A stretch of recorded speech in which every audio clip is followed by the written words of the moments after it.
Because the Strait of Hormuz remains effectively closed, oil has crossed $100 per barrel, and Australia's inflation rate is now on track to hit the mid-sixes by June.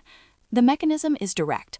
The Hormuz route carries 1/5 of global oil supply, and its disruption has driven Brent crude from around $70 before the Middle East conflict to above $100 now. That $30 premium is not staying inside petrol stations. Economists warn businesses across groceries, transport, and airfares are beginning to pass costs through to consumers. And critically, this shock arrives when no major central bank had yet achieved durable price stability post-pandemic. Core inflation was already running roughly 100 basis points above target in Australia, the US, the UK, and New Zealand before this war began. The starting point was already poor. The oil spike has made a rate-cutting pivot nearly impossible. AFR's analysis now calls for synchronized global rate hikes, the first time since the pandemic tightening cycle that developed market central banks would be moving in lockstep toward restraint rather than easing. Veteran fund manager Matthew Kidman, who has managed through multiple global crises over 28 years, calls this the most volatile market he has ever seen, and has raised the cash holding in his $260 million small-cap fund to nearly 40%, far above the typical 5% level, waiting for clarity on whether Iran will negotiate on the Hormuz route. The Bank of America's latest fund manager survey confirms this is not idiosyncratic. Cash holdings industry-wide have reached a 6-year high. If Hormuz negotiations progress in coming weeks, the inflation forecast softens and some of that cash comes back into equities. If they stall past Easter, fuel rationing, already beginning at Sydney petrol stations, could tip Australia toward a supply-side recession that no rate hike can fix. The same oil shock that is reshaping monetary policy expectations is now intersecting with Australia's domestic wage cycle, and that combination raises the stakes considerably. The Fair Work Commission's annual minimum wage review is underway, with the ACTU calling for a 5% rise to offset inflation, but the wage panel has flagged it may also phase out the lowest minimum pay tier, which would effectively deliver around 200,000 workers an additional 3.6% on top of the headline increase. Employer groups warn that a near 9% effective lift at the bottom of the wage ladder would not stay contained. Skilled workers typically negotiate off the minimum rate, meaning a structural shift at the floor can trigger a cascade of pay demands upward through the workforce. This is the mechanism that monetary economists call a wage price spiral, not inflation causing wages to rise, but wages rising in a way that embeds inflation further. The RBA has been counting on real wage pressures easing as the rate cycle bites. A double increase at the minimum wage level would upend that assumption. The counter-argument is that real wages for low-income workers have still not recovered their pre-inflation purchasing power, and that the Commission's mandate requires it to consider worker welfare alongside price stability. That tension will not be resolved before the June inflation print arrives, and if the mid-6 CPI number lands while a large wage decision is still pending, the RBA's path narrows sharply toward another hike. While macro forces compress fund positioning across the board, the ASX technology sector is splitting along a specific fault line, which companies are exposed to AI disruption and which have found a way to absorb it as a growth driver. Car Group, the global online automotive marketplace, has fallen around 27% since January and hit multi-year lows near $22.19, a striking decline given the company reported double-digit revenue and EBITDA growth in its latest half-year update.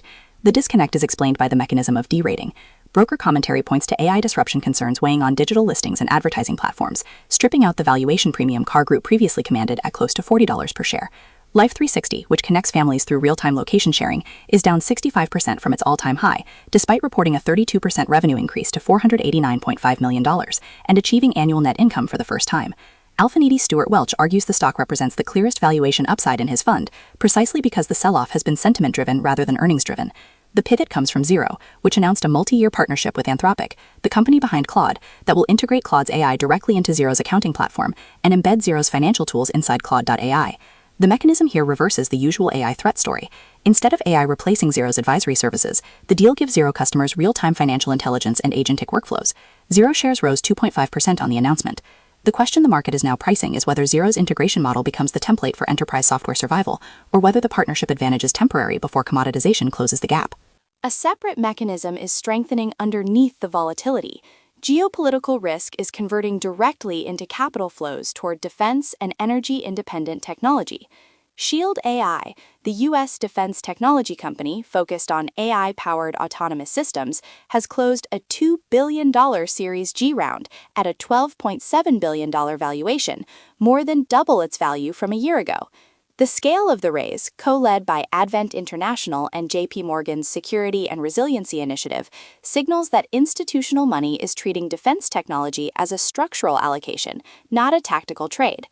On the ASX, that theme is playing through Silex Systems, which received preliminary approval for up to $98.9 million in U.S. state and local government incentives to support the Paducah Laser Enrichment Facility in Kentucky, the planned home of the world's first commercial laser-based uranium enrichment plant. Silex holds the underlying technology through its global laser enrichment licensee, which has already attracted around $600 million in privately funded engineering investment. The strategic logic connects directly to the Hormuz disruption. If oil supply remains constrained, the premium on alternative energy technologies, including nuclear, rises. U.S. domestic uranium enrichment capability becomes a national security asset as much as an energy asset, which is why state and federal support is flowing simultaneously. Silex shares are up 39% over 12 months. Weebit Nano, the semiconductor memory company, also completed an $80 million institutional placement this week to accelerate its ReRAM technology commercialization, reflecting separate but related demand for critical hardware independence from Asia-concentrated supply chains. If the Hormuz situation extends into the second half of the year, the capital rotation into energy-independent and defense-linked technology on the ASX is likely to accelerate rather than reverse. Three conditions now determine the Australian market's direction over the next 6 to 8 weeks. The first is whether U.S.-Iran talks produce any credible signal before Easter, the window Kidman named explicitly as the threshold before fuel rationing becomes structurally embedded in the economy. A substantive de-escalation reopens the door to rate stability and brings fund cash off the sideline. A breakdown pushes the ASX into a more severe defensive rotation. The second is the Fair Work Commission's minimum wage decision, which will arrive after the June CPI print but will be interpreted by the RBA in real time. If the double increase proceeds alongside a high inflation reading, the RBA faces a structural wage price problem that neither rate cuts nor patience can resolve without deliberate tightening. The third is how ASX technology valuations respond to the Xero Anthropic model. If enterprise software companies that demonstrate genuine AI integration rather than just AI exposure begin recovering, Life360 and Car Group offer the clearest asymmetric upside among the names already sold down. Both have underlying earnings growth that the current prices do not reflect. The connecting thread across all three is the oil price itself. If Brent retreats below $90, the inflation and wage pressure simultaneously eases, technology sentiment recovers, and the defensive positioning unwinds. If it holds above $100 into May, the synchronized rate hike scenario AFR has mapped becomes the dominant outcome.